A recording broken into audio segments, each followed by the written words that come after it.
Okay, in this next little part, I'm just going to show how I do a couple of different things that you need to know how to do in order to make a rag rug. One is decrease stitches, the next one is increase stitches, and the last one is how to do the slip stitch join and how to change colors. So, I'm starting with this little round that I made, and what I'm going to do is I'm going to put a green one in this one. These are just paper clips. I learned this from Alice at Future Girl. You just use these for markers, and you can use different colors for different reasons. We'll use the green one here to show an increase. So what you'll find when you're working on these is that occasionally, or often when you're working in the round, you can't get around the corner. You can't turn the corner here because you have to stretch so far to get your next stitch in. So that's when you want to make an increase, either when the pattern calls for it or when you just really feel like it's necessary to keep the flow of the rug. So I'm going to just pull in and make a regular single crochet just like you always would. Here's the stitch where I made it. Here's my new stitch. And the only thing is I'm going to, right inside this same one, right here where I have my marker, I'm just going to make another single crochet, and that gives me an increase.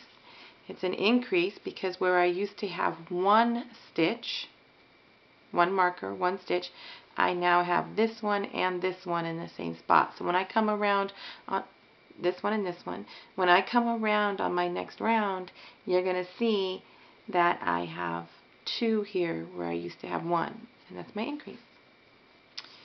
And I think over here would be a good place to show you a decrease. The reason you'd ever want to do a decrease is if when you have too many stitches, you'll see you'll get like a little wave in your rug. If it happened early on like this, my suggestion would be pull it out and start over. It just takes a second and you won't regret it. Having said that, if you're kind of further out and it would be a hardship to take it apart, decreases can help you flatten out any kind of starting to get ruffled because there's too many stitches in there. So I'm going to put this one here, and in the next stitch, which I wouldn't normally use because it's part of the last round, but whatever. Okay, so here's these two stitches, and what I'm going to do is